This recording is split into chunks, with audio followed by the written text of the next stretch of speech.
नमस्कार, मैं हूँ ज्योति मक्कर और फिर से अपने चैनल में आपका स्वागत करती हूँ। जी हाँ, कैसे हैं आप सब? मैं यहाँ पे स्वस्थ हूँ और आशा करती हूँ कि आप भी सभी स्वस्थ होंगे।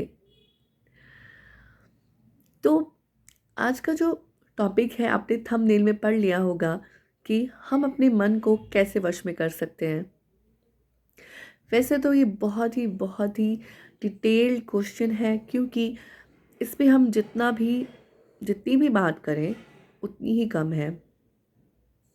लेकिन अभी जो क्वेश्चन था इसका जवाब मुझे देना ही था, इसलिए मैं हाजिर हूँ आपके सामने।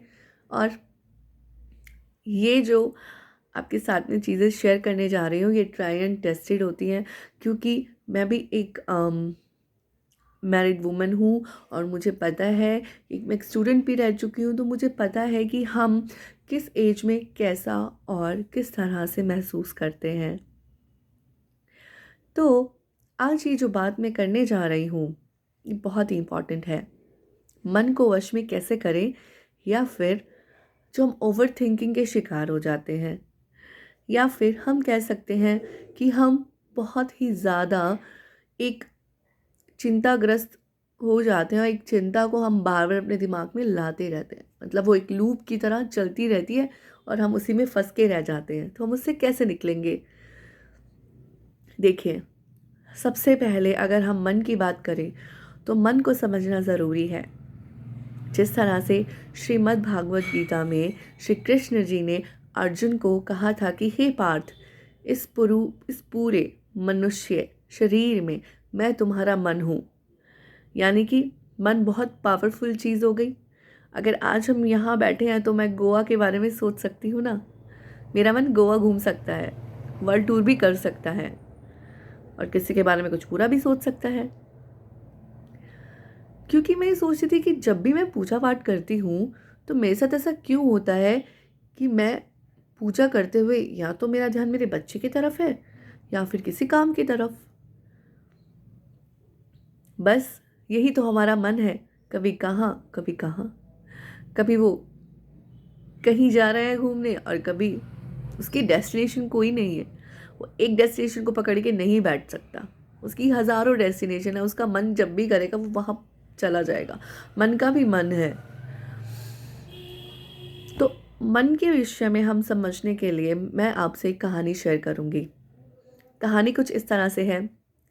एक बार एक नगर में एक व्यक्ति होता है, उसका एक खुशहाल परिवार होता है।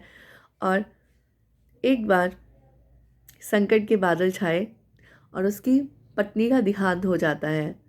अब पत्नी की डेथ के बाद वो बहुत परेशान। उसके 3 3 बच्चे कैसे संभाले? पूरा भरा पूरा परिवार एक स्त्री के बिना बेजान सा महसूस होता है। फिर वो अपने गुरुजी के पास जाते हैं और गुरुजी से याचना करते हैं कि प्लीज़, गुरुजी रिक्वेस्ट करते हैं कि प्लीज़ आप मुझे एक युक्ति सुझा दीजिए कि जिससे कि मैं अपनी गृहस्थी को संभाल सकूं और मेरे बच्चे भी संभल जाएं और घर का काम भी हो जाएगा। तो गुरुजी उन्हें एक जिन देते हैं। वो कहते हैं कि इसे तुम जो भी काम कहोगे वो कर लेगा। ठीक है, वो खुशी खुशी घर आ जाता है। अब घर आने के बाद असली परीक्षा तो घर आने के बाद शुरू होती है। घर आने के बाद वो बहुत ज़्यादा, क्योंकि वो जिन होता है और वो चुटकी में सारे काम कर लेता था। अब सारे काम करने के बाद जिन उन्हें परेशान करने लगा, क्योंकि खाली समय में वो क्या करेगा। और वो अपने मास्टर के पास जाता है, अपने स्वामी के पास जाता है और बोलता है, स्वामी मुझे काम बताएं। अब भाई, अब स्वामी जी की तो भाई वाट लग गई। अब अब वो जो बेचारा पति था, पत्नी के बिना अब एक और मुसीबत घर पे ले आया। फिर वो गुरुजी के पास गया। तब गुरुजी ने उसे कहा कि तुम एक काम करो, एक बांस का डंडा लो और उसे बोलो कि जैसे ही घर के सारे काम खत्म हो ना, उस बांस पे तुम चढ़ना उतरना, चढ़ना उतरना, चढ़ना उतरना। ठीक है। उसके बाद उसने वही किया, यानी कि इस मुसीबत से उसे छुटकारा मिल गया। तो हमारा मन भी इसी तरीके से है।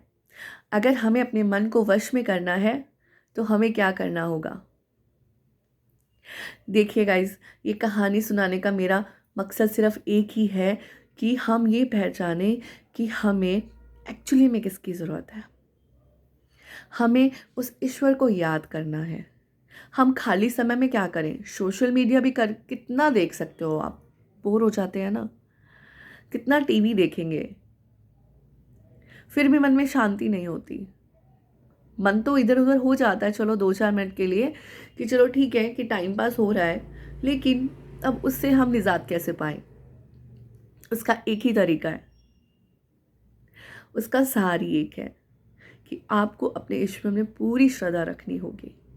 अगर आप स्टूडेंट हैं तो प्लीज़ आप मेडिटेशन सीखें। जी हाँ, मेडिटेशन सीखना बहुत बहुत ज़रूरी है अगर आपको अपने मन को शांत करना है और अगर अपना फोकस बढ़ाना है। परीक्षा में अच्छे अंक लाने हैं तो भी बहुत ज़रूरी है, क्योंकि मेडिटेशन से हम फोकस करना सीखते हैं और जैसे जैसे हमारा फोकस बढ़ेगा वैसे वैसे हमारा जो दिमाग है इधर उधर जाने के बजाय, हमारा जो मन है यहाँ वहाँ जाने के बजाय, जो हम काम कर रहे होंगे उसी में लग जाएगा। चैंटिंग करिए, हरे कृष्ण हरे रामा की चैंटिंग कर सकते हैं, राम राम की चैंटिंग कर सकते हैं। अपने आप को 10 मिनट दें, दिन में अपने लिए 10 मिनट निकालें, तभी आप अपने मन को वश में कर सकते हैं और अपनी सभी चिंताओं से मुक्ति भी पा सकते हैं।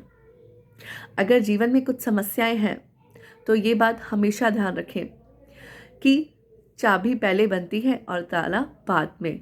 तो हर समस्या का समाधान आपके अंदर ही छुपा हुआ है। तो मिलती हूँ मैं नेक्स्ट वीडियो में। आशा करती हूँ कि ये वीडियो आपको पसंद आई होगी। प्लीज़ लाइक करें, सब्सक्राइब करें और इसको शेयर भी करें। क्या पता आपकी छोटी सी कोशिश किसी की ज़िंदगी बदल दे। Thank you.